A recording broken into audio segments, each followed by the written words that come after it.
Welcome to Farm to Table, Northern Ontario. I'm your host, Chef Craig Young. Today we're going to be visiting Kipling Ridge Farm and Ugly Barn Farm. I'm going to be working with some wonderful ingredients, and we'll be coming at you from the kitchen with tagliatelle, brisket, and oyster mushrooms. Check it out. Here we are at Kipling Ridge Farm. We're going to be meeting James Morin, and we're going to take a look at some regenerative farming. I'm pretty excited about this. We can already see the chickens, pigs. Let's go take a look and see what we got. A beautiful day. Great to be in this area. Now I can remember Max telling me, Craig, you know, at the restaurant, I was at the Melbourne Bay Inn. Craig, I can't sell you my bacon. I can't sell you my bacon. I've got too many people that live in the immediate area that want that bacon. And that's when he said, is there something that we could do? Something different. And I said, you tell me what you want to do. I want your products. You know, to be out in the middle of nowhere and to be able to get organic pork. So you tell me. And he started doing leg bacon for me. Nice. What can you tell me about these guys right here? How long are they going to be before they're ready? Awesome. So these are large blacks. They're a heritage breed. Normally pigs take about 6 months to finish. Right. If you do that with these, we end up with a big ball of lard. Right. And so we push it to minimum 10 months usually. I've had some that are as old as 18 months before they're at the right size because we restrict the amount of grains that they get on a daily basis. Okay. Yeah. So this is silage? This is hay and straw, sort of left over. They'll just root through it. They eat a little bit of it, but we feed them every day. They get a grain ration that's primarily barley and pea right now, but we also buy our feed off another local farmer, Bailey Farms actually. Yeah. And they mix in flax and oats along with that. These guys are still little. Little guys will move into the forest by the end of the month. And whatever they can find in there, that supplements their diet.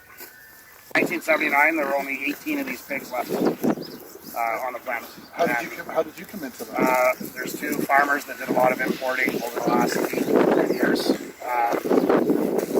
the farm we got our boar from this weekend, they're actually almost 400 farms. It's the largest every genetic line in the world.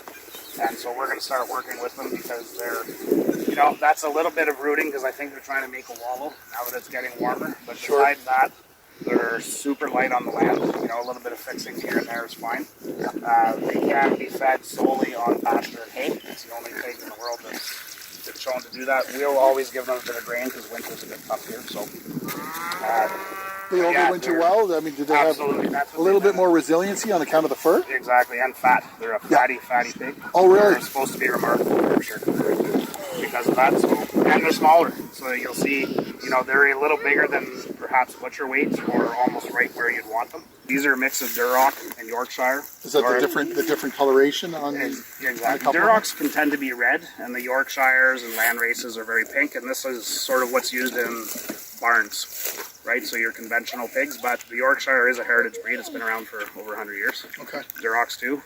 The reason we're doing that, on the advice of Dave from Bailey Farms, is we want to speed up how fast we're finishing those. Because what also happens when you have an 18-month-old pig is some of the more tender parts get a little. Sure. The loin is in particular, I've noticed, because it's just getting worked out for, you know, that much longer. Kuni. K-U-N-E. They come from New Zealand. They do that. And they do that, yeah. You can get them on their back pretty easily there, rub their bellies. In a week and a half or so, these guys are going out this week into these triangle boxes that you see around. So the turkeys will have a little more room. They need to be in here for about 5 weeks. Those guys will be on the grass in 2 weeks. And there's 300 birds in there. There's 50 turkeys in there, and then they're all going to get up to here at some point. Fun. Yeah, fun. Love the turkeys. Yeah, Insulated walls? Yeah. So right now, would you say that you're headed towards being able to do this the way you want on your terms? Is there a couple years before you get to that stage? There's definitely a few years left. So when you're taking that regenerative approach, you really have to let the land tell you what it needs and what to do. And as we've discussed, there's a labor issue too. Yeah. Right. So it's easy to kind of lock up, especially with livestock, lock them up somewhere, leave them there for the whole season.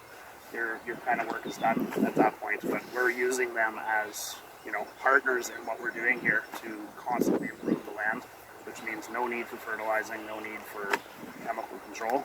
we let the animals do all of that, constantly building the soil so that as time goes on, that labor diminishes and the production goes way up.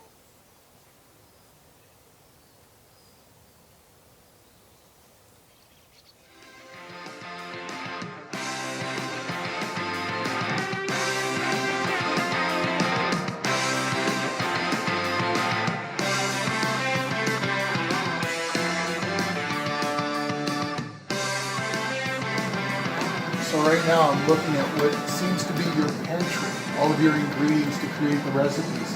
What do we do in here? So this is where the initial steps happen. We start off with cultures. You can kind of see it there. Okay, So this is the fungus body. okay. So how do you remove it from the petri dish to get it onto the substrate? So we cut it out with a scalpel, Okay, and then what I actually do is put it into solution, into a liquid culture. okay. So this is mycelium in a nutrient broth. What are the nutrients that you tend to use This is to malt. success? Yeah, malt. But we could also use like potato starch. These are all sterilized. So I just do it under the fume hood, but I will extract a little bit of my liquid culture. And this is a jar that hasn't been inoculated yet. So what we do is we just, under the fume hood, we'll inoculate it. And then, depending on the species again, anywhere from 2 weeks to a month.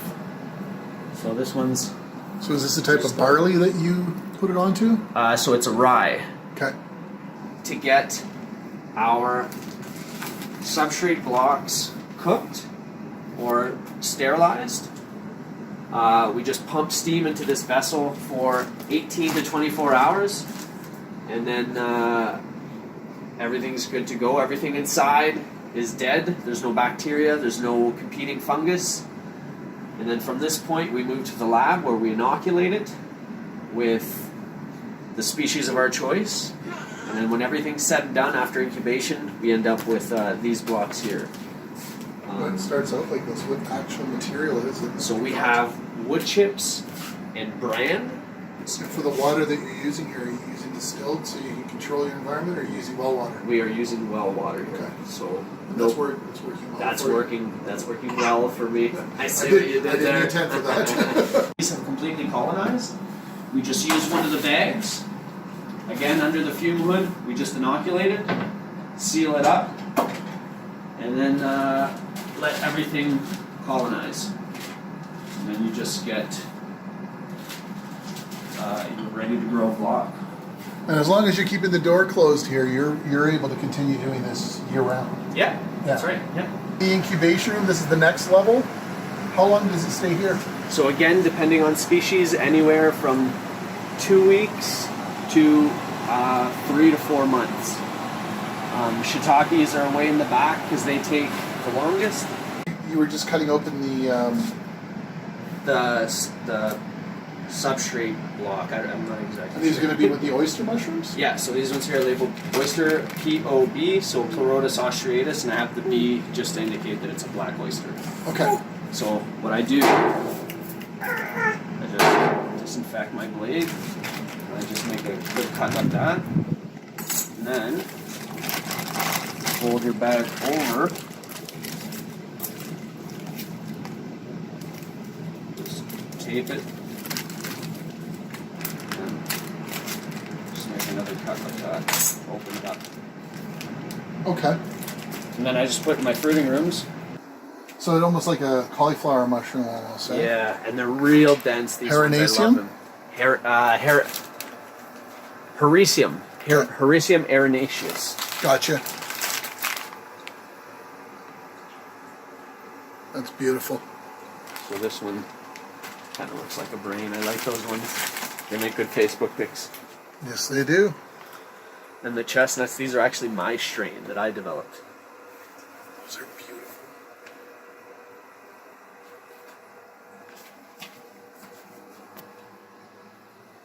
So more of that rose comb. Yeah. These here are like super pronounced. Like, right developed. Interesting how it just flips over like that. Yeah. Interesting the glaze. So they're drying out. Yeah. So I think they're actually like a blue strain, Okay. but the colder you get them, the darker the cap will be, to the point where they look like a black oyster. A little bit warmer and they start to go gray. And they want to continue. They want to keep All of coming these. out of everywhere, yeah. So of the So side here. so when so you'll harvest this off sometime soon? Yeah. So probably another 2 days, another couple days. Really? Probably, Okay.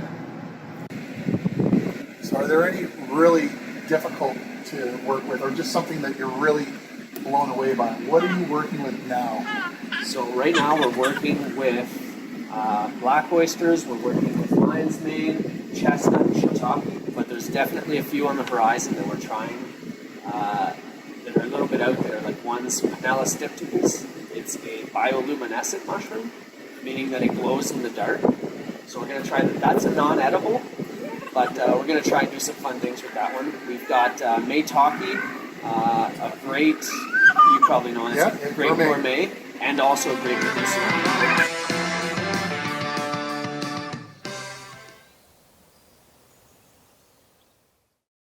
We were just out yesterday to Kipling Ridge Farms and got to spend some time with James Morin and his wonderful family, and also picked up some brisket. It's already expertly trimmed the way we got it. I've already seasoned it, ready cure.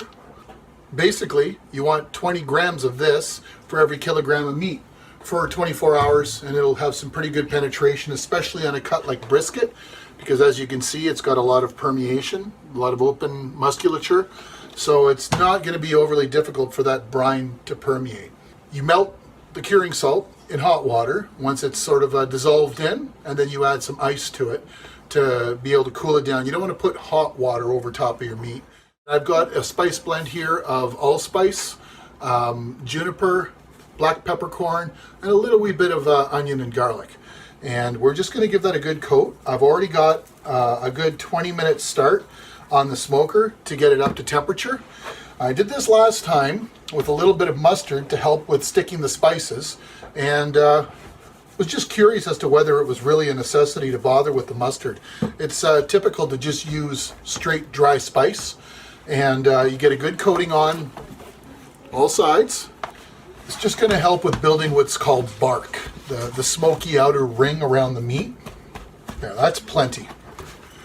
We're heading outside to take a look at the brisket on the smoker.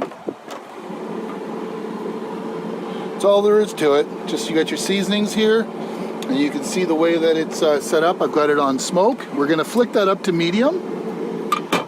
We're already running a temperature now of about 175, and that's going to climb up to about 225 over the next 15-20 minutes. And we're going to try to keep it pegged there about 3 hours. Now, managed to get these beautiful black oyster mushrooms from Ugly Barn Farms. So these black oysters, I'm going to be using them in a continuation of what we started with the brisket. We're going to be making a tagliatelle. So I've got 6 egg yolks. The recipe is also calling for 4 whole eggs, so there we got 3 and then the 4th. So whenever a recipe for pasta is asking for additional yolks, the person who formulated the recipe wanted to have something richer, a little bit more pliable, a little bit better protein content, but I think it's primarily going to be about the fat content. So we've got 550 grams of George Posh's unbleached white flour. That goes in first. Create a little bit of a well, and you're going to want your 1/4 teaspoon of salt, sea salt. Then you're going to go in with your yolks, 2 tablespoons worth of olive oil. Now we're going to go ahead and put the rest of the eggs in. This is going to take 30 seconds, as much as 45. You'll be able to tell when you see everything start to gather up on the sides and come together as a cohesive ball. And we're going to transfer that into a bowl, and we're going to work it for a few minutes. It's going to take a little bit of effort to get this together. It'll be worth it in the end, because you're going to need to be able to ensure that it's got a consistent amount of moisture throughout. We've We got really good cure, really good smoke, some fat rendering out. Bring this all inside and we'll show you how we do the wrap. Here's the beef wrap. We've got the brisket. This is the step that you want to do when you see that you figure you've got enough smoke and you don't want it to get any drier. You see that things have come together nice.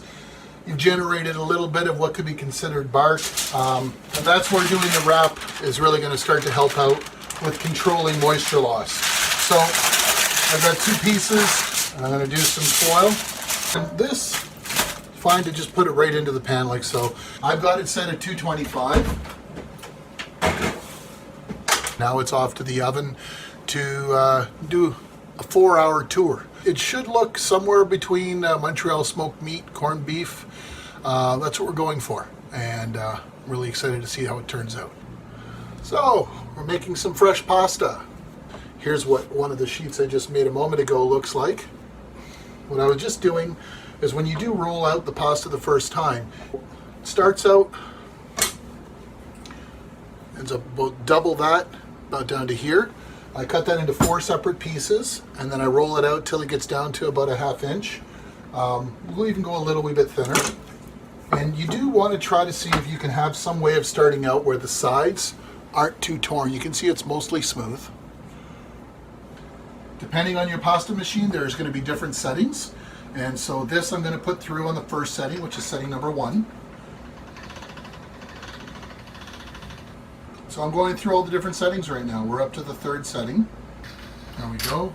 We're at setting number 5. We're going to take it up to level 7 on the next one. And that would make a really nice ravioli as well. So I've got the pasta sheets rolled out and I've got the water started. You want the water to be salted to taste like the ocean. I'm going to take some of this semolina and just spread it. And we're going to do that on each layer. You can either just lay them on top of each other and use a large chef knife and use that to slice into noodles. I'm going to go 2 sheets and we're going to just roll that up. I'm going to go for about like so, for width.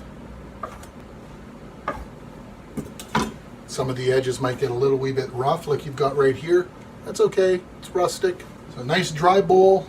Put another sprinkle at the bottom of your semolina, and if everything's been done correctly, you should be able to just unravel that. Holds together, it's not that delicate. What we're doing right now is we're setting up to put together a basic cream sauce. So I'm going to cut some garlic, slicing it nice and thin, and we'll get some olive oil. Let's get that garlic started. Turn that up to medium now. Some mushrooms. We've got a couple of creminis. We've got this cooking onion. Let's get those sliced up. The noodles that we cut are here, and I'll give you a close-up on that. Nice and wide. And I like the aesthetic of having the onions be about the same width as the pasta. And what I'm doing right now is I'm cutting down to the center of the onion. And that's going to allow me to make some nice thick slices. Let's get these in here with the garlic. Okay, we don't want it to brown very much. So I'm going to temperature control the pan by putting the onion in there. I do like to wait just a little bit before getting salt into the pan. Salt has the ability at times of creating almost a pickling effect. Then you end up with a crunchy onion. I would like the onion to be nice and tender. What I'm going to do now is I have a little bit of the broth from the brisket, and I'm going to add some of that. So I had put about 2 ounces worth of reduced beef stock that I had used to cool the brisket. And I don't like to cut the mushrooms. I like to tear them apart and let them try to go texturally with what I tried to achieve with the tagliatelle noodles. I'm going to add a couple of creminis.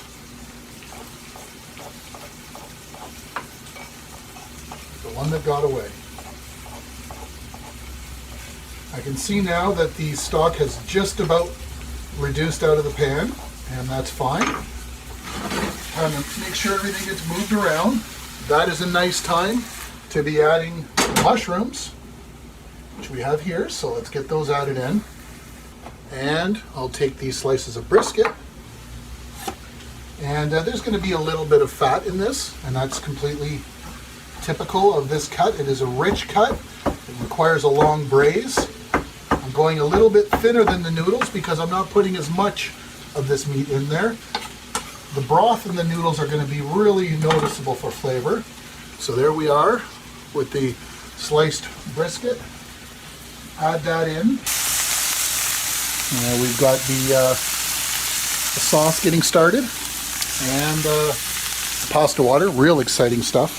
Basically, we're just going to be dropping those into the water, getting them to cook about 3 to 4 minutes. Fresh pasta doesn't need as long because the hydration is going to be a lot easier. I think I'm going to add a little bit of cream to what we've got going on here. Natural choices for herbs here would certainly be fresh thyme. Some are savory. Those would be wonderful choices. I think we're really good at this stage to actually just simply put some salt and pepper. Okay, we're starting to achieve a little bit of a tan coloration on this, and that's fine. It's about as far as I want it to go. Get the cream in there. Water is at the boil, so we're going to put the noodles in. Once the noodles get dropped, give it a stir so that everything doesn't get stuck to the bottom of your pot.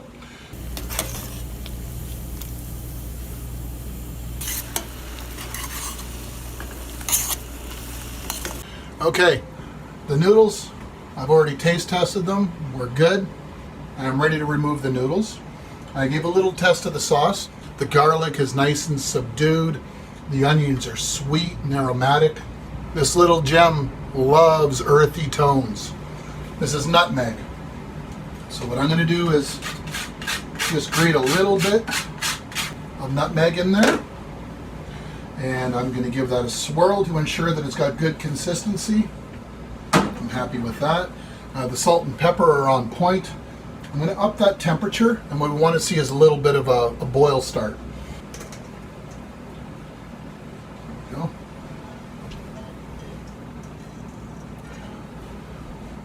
A little bit of Parmigiano Reggiano. We're going to get that into the sauce, and in go the noodles. At this point, we're just talking about maybe 10 to 20 seconds. Burner is off now. Oh, wonderful.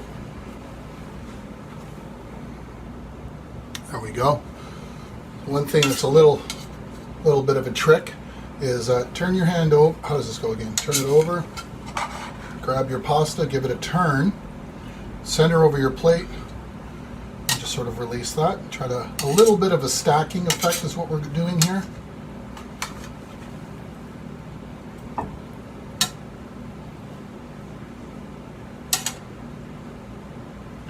Beautiful. Now this sauce, we're going to pour it over top. Catch the little bit of the toppings that are in there. So the onion, the garlic, the mushrooms, and the smoked brisket. And in a plate like this, you can actually call this a pasta bowl. We've got what's happening is a little bit of a pooling of the sauce around the bottom. If you're going for that wonderful presentation, I think we've achieved that. Looks really sharp. Really pleased with how that turned out. I'm just going to give that a little bit of a drizzle of olive oil. There's a nice fruity, peppery top note. A pinch more of the Parmigiano Reggiano and a couple fresh grinds of pepper. And we're done.